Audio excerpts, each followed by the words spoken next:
Now I'm going to the faraway planet that Telmex visits. It's not her home planet, where the Intergalactic Council has met, and she has submitted her petition to do work with this Earthling rogue planet and recruit some Earthling monitors. Her mission is to train 3 Earthling monitors to monitor Earth in case the United States moves too quickly into the age of empath, a form of powerful energy that Sarah explained, that the imperialists are not ethically ready to wield. They'll use it for their own ends, not only on Earth, but in the universe. She has just presented her mission petition to the Intergalactic Council. She and her mentor Goshing are walking along the streets of Lokur Centrex. They are empaths, so they communicate within their heads.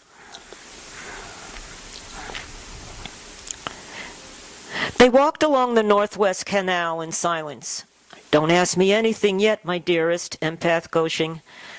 "Don't even beam worry. I'm serious. Clear your head now. Before we cross the footbridge, raise your shield to maximum. We will talk about food and cafes out loud." Although Goshing's manner frightened her, Telmex obeyed, and Goshing led her across a wooden footbridge into an area of the city she had never visited.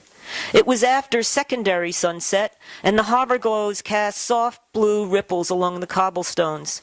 There were few people on the narrow, winding street, mostly sapien, and almost all the kiosks were empty of their vendors, although their wares remained on display. Laughter and music defined the ambience of each cafe.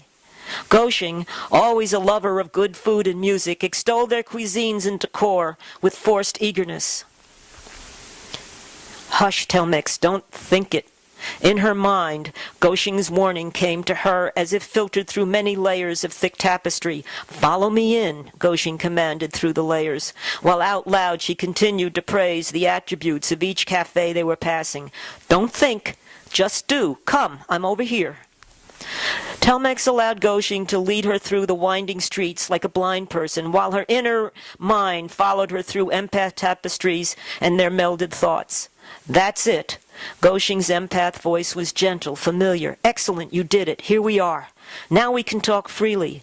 But I should warn you, this level of shielded empath is utterly exhausting, even for a level 6. You'll feel pretty dizzy when you come out."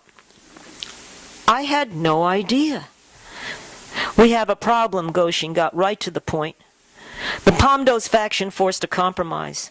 The subcommittee declined recruit training and even single microbit mind shifting.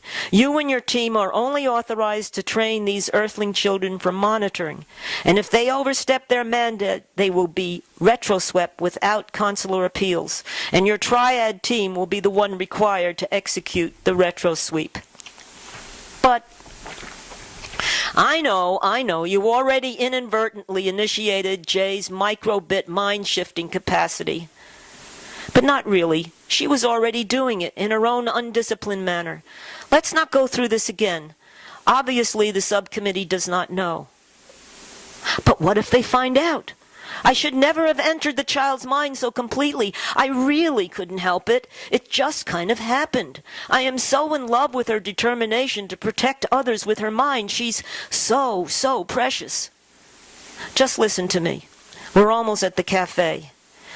Given your VE exhibits, even with your compelling predictions, the subcommittee still feels there are enough people on that tiny planet who are evolving within safety limits, without the need for a recruit's intrusive empath whisperings.